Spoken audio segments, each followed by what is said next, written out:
네, 오늘 열왕기하 17장 말씀 전하면서 은혜 받는 시간 갖기를 원합니다.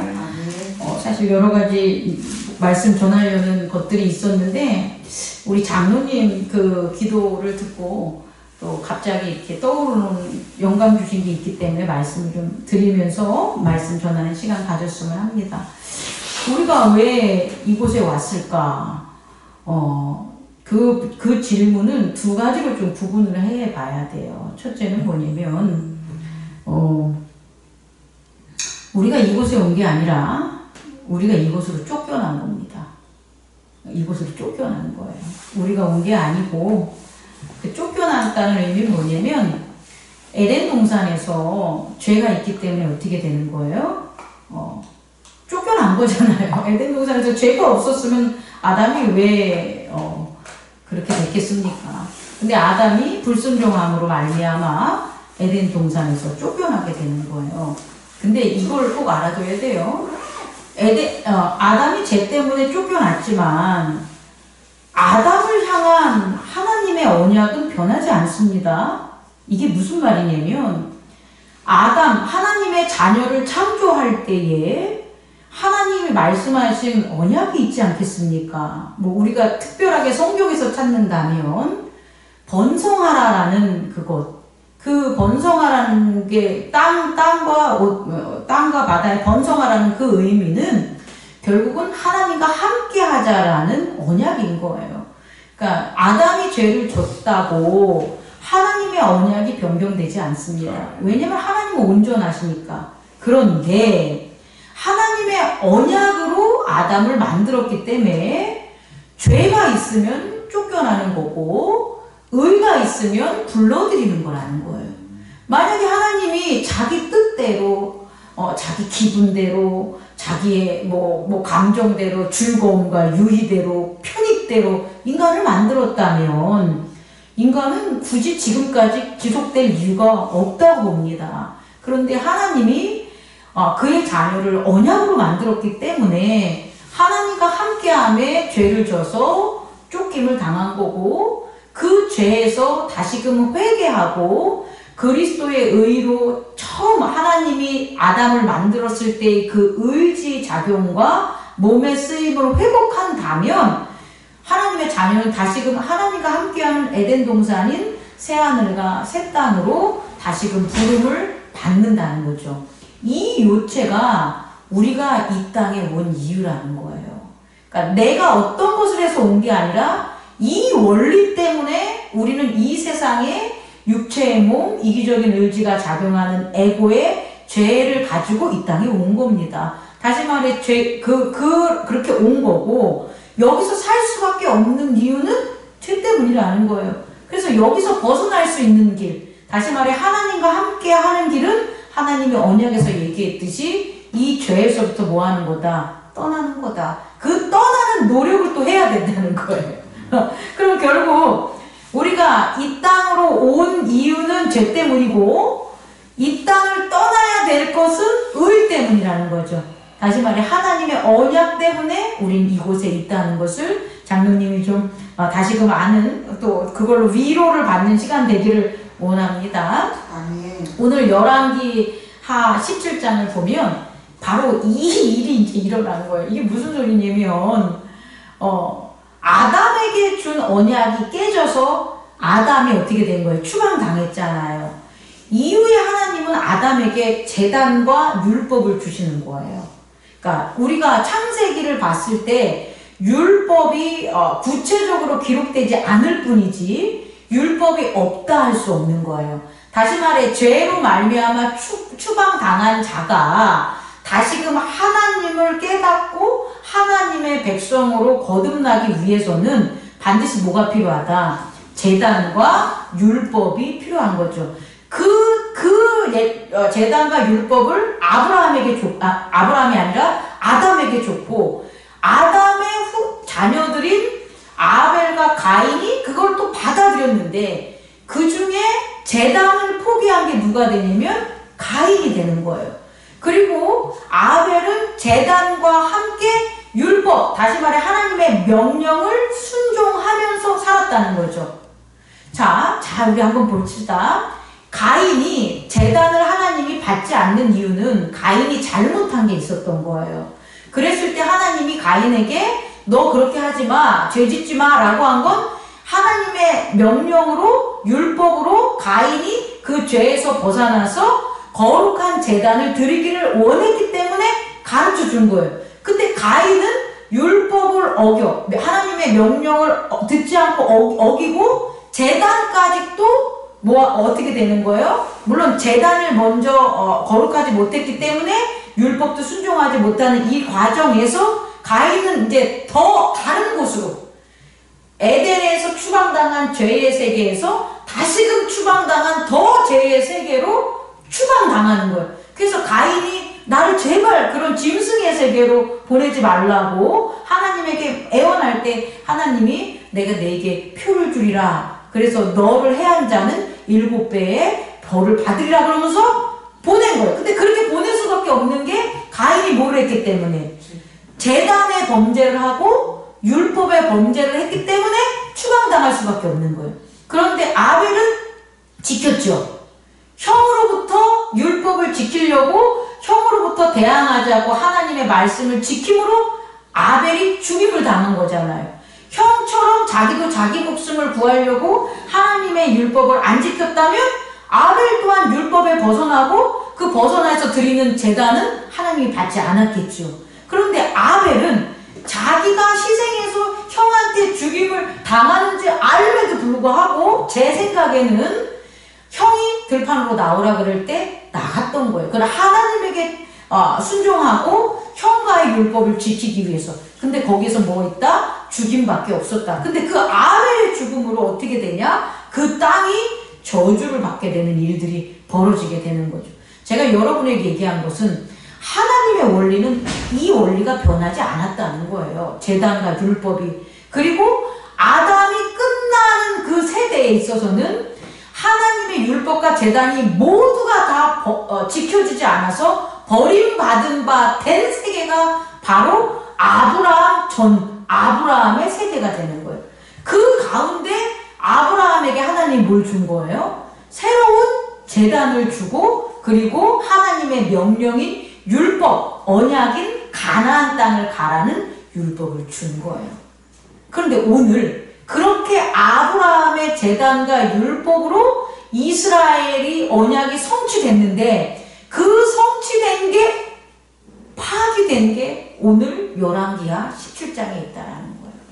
그렇게 해서 가나안 땅에 가서 가나안을 점령하게 하고 이스라엘의 왕조를 세우게 하고 하나님을 섬기게 하는 큰 솔로몬 성전까지 또 허락했는데 그리고 모세의 율법을 위해서 많은 선지자들과 혹은 율법학자들을 제사장들을 그 왕적 체계들이 이루어졌는데 그 모든 것들이 오늘 완전히 무너지는 게 열왕기하 17장에 나와 있는 거예요.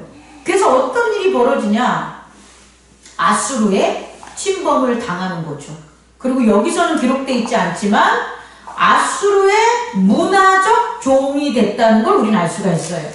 정치, 문화, 경제적인, 종교적인 종이 돼버리는 게 바로 오늘 열왕기하 17장에 있어요. 물론 물리적으로 국경적인 영역에 있어서 완전히 포로가 됐다고 얘기할 수는 없습니다. 그러나 이들의 지배를 받은 거예요. 그럼 그 지배를 받은 걸 우리는 어떻게 알 수 있냐? 하나님이 한 단어로 얘기했는데 이스라엘을 버렸다라고 얘기하는 거예요. 뭐에? 제단에 있어서 우상 숭배를 하고 더 중요한 것은 혼합 숭배를 하고 이방신을 섬기는 것뿐만 아니라 율법에 있어서 국가의 통치적인 법에 있어서 하나님이 레위인들과 모세에게 허락된 이스라엘 하나님의 나라의 법으로서 통치를 하는 게 아니라 아수르를 비롯한 이방인들의 법을 받아들여가지고 통치를 했다는 거예요, 여러분. 그럼 하나님 입장에서는 법도 따르지 않고 모두 따르지 않고요. 제단도 따르지 않으니 더 이상 하나님과 연결될 수 있고 만날 수 있는 게 있다 없다? 없다는 거죠. 그래서 버림을 받은 거라고요. 이걸 꼭 깨닫는 저와 여러분 되기를 원합니다. 그래서 첫 번째로 제가 여러분들에게 드리고 싶은 건 어떻게 해서 이들이 버림을 당했냐 봤더니 하나님이 허락한 하나님이 입혀준 옷을 다 벗어버린 거예요. 하나님이 지어준 옷을 하나님이 율법이라는 옷을 제단이라는 옷을 이스라엘 유다지파 다시 말해서 야곱의 12지파에게 허락한 옷을 언약의 옷을 다 벗어버린 거예요. 모자부터 뭐 겉옷부터 장갑부터 싸운 것부터 목까지 속옷까지 하나님이 씌워준 건 다 벗어버린 거예요. 그럼 이 사람이 얘네들이 벗고 사냐? 아니죠. 뭘 입은 거예요? 이방 신들이 지어준 옷, 이방인들이 만들어준 문화, 애굽에 숭배하는 문화, 이런 것들의 옷을 완전히 입었다고 말할 수가 있는 거예요. 우리는 이것을 꼭 깨닫는 저와 여러분 되기를 원합니다. 그랬을 때 나타나는 것은 눈으로 봐도 뭐가 되냐? 아수르의 식민지예요. 그런데 재밌는 거예요. 우리가 종교적인 시각으로 보면 종된 거잖아요. 정말 아버지를 떠나 다른 아버지를 섬기면서 종이 된 거잖아요. 근데 이들은 기뻤을까요? 이들은 슬펐을까요? 기쁜 거예요. 그게 안 나와 있잖아요. 이들이 아수르에게 지배를 당한다고 해도 어느 하나 슬퍼하거나 하나님께 도움을 청하거나 그들이 잘못했다는 것을 반성하고 회개하는 게 안 나와 있어요. 그렇다면 실제적으로 이들은 어떤 삶을 사는 거냐? 풍요로운 삶을 사는 거고 기쁨을 사는 거고 즐거워하는 그런 삶을 사는 자들이 지배층과 문화와 경제와 정치와 종교를 지금 하고 있다는 걸 우리는 바라볼 수가 있는 거죠. 예를 들어서 이것은 좀 극단적인 비유도 같지만 일제시대를 우리는 생각해 볼 수가 있어요. 일제시대를 있잖아요. 우리의 전통적인 역사적인 한민족의 언약으로 보지 않고 일본인들의 시각으로 보면 일본인들은 지금처럼 당당한 거예요. 그들은 전쟁을 한 게 아니고 그들은 침범을 한 게 아니라 미개한 조선에 그들은 신문명을 갖다 준 거고 발전을 시킨 거고 계급주의로부터 해방을 시킨 거고 자기들은 계몽을 했다고 주장하는 거예요. 여러분 이해할 수 있겠습니까? 그래서요 지금 오늘날까지도 어떤 쓸데없는 뉴라이트들이나 이런 극우 세력들의 그런 지배적인 생각은 뭐냐면 조선이 약해서 일본에게 먹힌 거다. 조선 탓을 해요. 그러니 그 무지한 것을 일본이 와서 철도도 넣어주고 통신도 넣어주고 그리고 현대 문명이라는 어떤 문해사조라든지 정치적인 것들을 우리들이 너네들에게 베풀어주지 않냐? 그런 것들이 한국의 발전의 기반이 됐다라는 아주 이상한 궤변들을 쏟아놓는 거예요. 열왕기 하 17장에 이스라엘과 유다의 형국과 같다는 거예요. 여러분 이걸 꼭 깨닫는 거예요. 그럼 좋아. 그런 현대 문명 때문에 일제시대 때 발전이 됐다고 쳐도 잃은 게 뭐냐는 거예요. 잃은 게 뭐냐는 거예요? 한민족을 잃었다는 거예요. 같은 조상과 같은 민족성이 가지고 있는 한 나라라는 것들을 잃어버리고 내 나라, 내 이름, 내 고유적인 내 특성, 내 마음대로의 자유가 억압된 게 바로 그걸 다 잃어버린 거예요. 여태까지 입었던 고유의 언약의 옷을 다 찢어버리고 빼앗기고 일본인의 옷을 입은 거라고요. 일본인의 옷을 보지 말고 벗겨진 모습을 확인한다면 절대 그런 말을 할 수가 없지 않겠습니까? 이것을 꼭 깨닫는 저와 여러분 되기를 원합니다. 제가 두 번째로 전하고 싶은 것은 뭐냐면 주일날 부르심을 받은 자들이 부르심에 거절하는 것은 싫어요, 바빠요, 귀찮아요 였잖아요. 근데 그거는 언약에 된 사람들 한해서만 나올 수 있는 거지 실제적으로 룰루랄라 죄짓고 시간 많고 한 사람들에 있어서는 맛있는 거 주는데 싫을 이유도 없지요. 그리고 나 오늘 하루 종일 놀고 있는데 바쁘지도 않지요. 그리고 종이 직접 와가지고 데려가요, 결혼할 때는. 그러면 뭐 우리나라 조선시대 같으면 가마 같은 걸 줘가지고 타고 가게 하는 그런 즐거움이 주는데 뭐가 귀찮겠어요. 나 다 씻겨주고 내게 옷까지 입혀주는데 귀찮을 게 하나도 없잖아요. 그런 죄인들이 혼인잔치에 온 거란 말이에요. 그런데 그 중에 나머지들은 다 신랑이 준 옷을 갈아입는데 한 사람이 옷을 안 갈아입은 거예요. 그 이유를 제가 어제 하루 종일 찾느라고 시간을 많이 보냈습니다. 도대체 그 사람은 왜 의복을 안 입었을까? 여러분, 왜 의복을 안 입었을 것 같아요? 밥만 먹으러 밥만 먹으러 오느라고. 그 장면이 왜 그 사람은 옷을 안 갈아입었을 것 같아요? 싫었던 거겠죠. 싫었던 것 같죠. 그럴 수 있어요. 하지만 제가 찾은 답은 딱 하나입니다. 옷을 벗기 싫어서. 자기 옷. 내 자기 옷을 벗기 싫은 이유가 있었다는 거예요. 그게 싫던, 그게 밥 먹는데 바쁘던 요는 뭐냐? 옷을 벗어야지만 신랑이 준 옷을 입는데 내가 옷을 벗지 못할 이유가 있는 거고 그 옷을 벗지 않은 행위 때문에 신랑이 준 옷을 못 입는다는 거예요. 이것을 꼭 깨닫는 저와 여러분 되기를 원합니다. 오늘 열왕기 17장에도 있잖아요. 이스라엘인들이 어떤 노력까지 하냐면 우상까지 만들어요. 그건 뭐냐면 하나님을 우상으로 섬긴다는 거예요. 하나님을 섬기는데 원래 다윗의 도를 따르고 모세의 율법을 따라서 하나님을 섬기는 게 아니라 지들끼리 금송아지 만든 것처럼 지들이 여로보암의 율법과 여로보암의 제단을 통해서 하나님을 섬기는 그런 엄청난 우상 숭배를 하는 거예요. 그럼 이들에게 있어서는 하나님을 버린 거예요, 안 버린 거예요? 자기 입장에서는 하나님을 섬긴다는 거예요. 그런데 왜 이들을 하나님은 떠나냐는 거예요. 택하지 않았냐는 거예요. 이유는 그들이 입은 옷을 벗지 않았다는 거예요.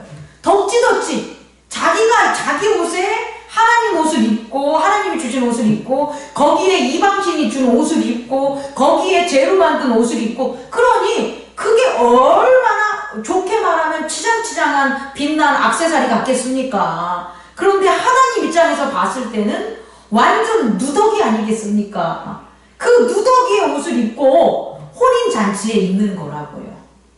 그 사람은 자기가 입은 옷이 정말 벗지 못할 이유가 있을 거 아닙니까? 근데 그 대표적인 이유는 내 옷이 나눠준 옷보다 좋기 때문에 안 벗는 거걸랑요.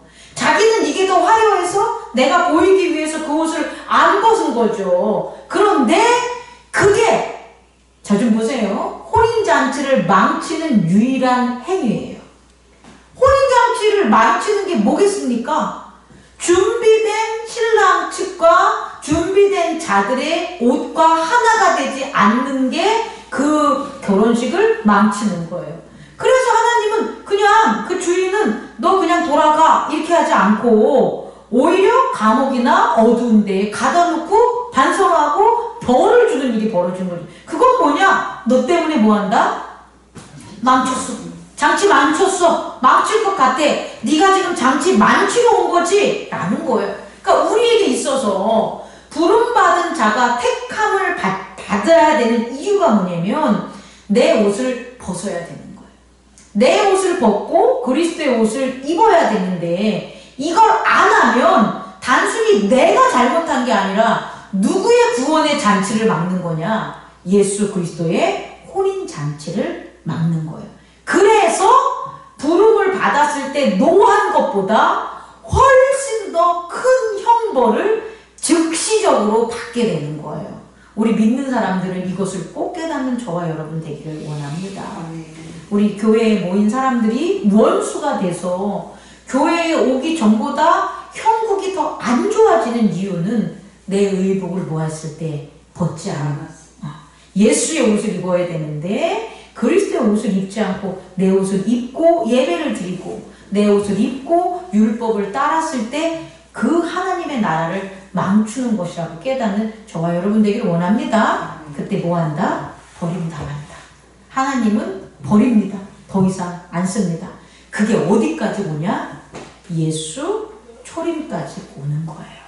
물론 그 가운데 그걸 회복하려는 노력은 있겠죠. 하지만 아담이 에덴 동산에서 쫓겨나고 가인이 짐승애로 쫓겨난 것처럼 이스라엘이 하나님의 언약의 가나안 땅에서 쫓겨나고 그 가나안 땅에서 포로로 쫓겨나는 그런 형국들은 다 하나님께서 뭐 했기 때문에 버리셨기 때문이라는 걸 깨닫는 저와 여러분 되기를 원합니다. 근데 다시 시작된 거예요. 예수님의 제단과 예수님의 성령의 법으로 우리가 이것을 꼭 지켜서 우리의 옷을 벗고 예수가 전해준 옷을 입고 천국 잔치에 참여하는 저와 여러분 되기를 원합니다. 기도하겠습니다.